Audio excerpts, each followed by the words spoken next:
pagtutulungan ng pamahalaang lungsod, interim operator nitong Metro Pacific Bulacan Water at ng San Jose del Monte Water District, ginanap ang groundbreaking ceremony para sa pipe laying ng transmission line mula Tanawin Amihan Road hanggang Igay Booster Station nitong Biyernes, July 24.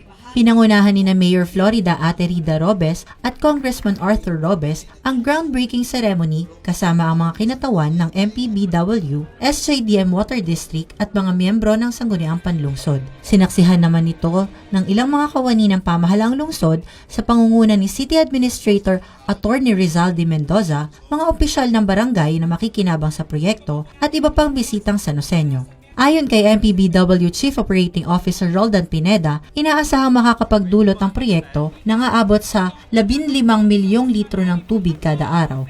Dahil dito, karagdagang 10,000 hanggang 15,000 kabahayan sa lungsod ang direktang makikinabang at makararanas ng mas maayos, tuloy-tuloy at maaasahang daloy ng tubig araw-araw, kabilang ang mga barangay ng Santo Cristo, San Roque, Tungkong Mangga, Kaypian at Kaybanban.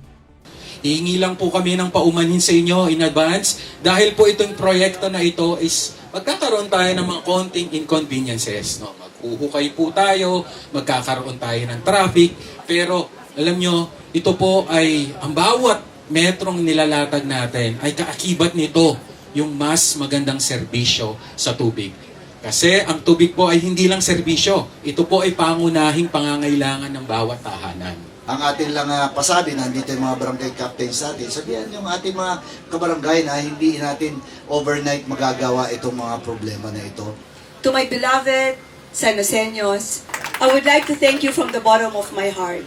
And God knows how thankful I am, how grateful my heart is. To all of you here, to my councilors, to the Water District, I would like to say thank you for standing firm on what is the need of our cause Sanoseños.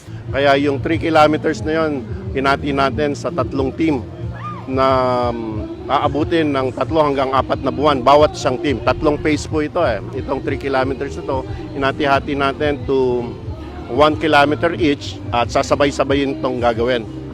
So, we expect na matapos nila ito as instructed and ordered by the City Mayor.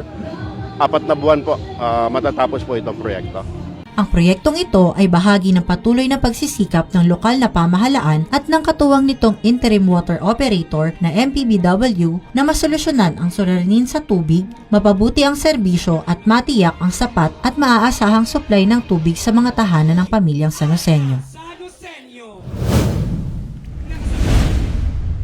Patuloy ang pamamahagi ng libreng bigas sa ilalim ng programang Bawat Bayan Makikinabang ng Pambansang Pamahalaan sa pangunguna ni Pangulong Ferdinand R. Marcos Jr. nitong July 24 sa City Sports Complex, Barangay Minuyan Proper. Sa nasabing aktibidad, aabot sa 1,150 na mga benepisyaryo ang nakatanggap ng tigsa 10 kilong bigas bilang bahagi ng layunin ng programa na makatulong sa mga sektor na nangangailangan ng suporta. Pinangunahang muli ni Mayor Ate Rida Robes ang pamamahagi ng ayuda sa mga benepisyaryo bilang pagpapakita ng pakikisa ng pamahalaang lungsod sa mga programang naglalayong mabawasan ang gastusin ng mga pamilyang Sanoseño at matiyak ang sapat na pagkain sa kanilang hapagkainan. Tinaw at Ashley Sernande para sa Balitang Sanoseño Express. Ako si Ayan Aisma, Public Information Office. Yan ang mga kaganapan at detalyeng dapat alam mo sa Sanoseño.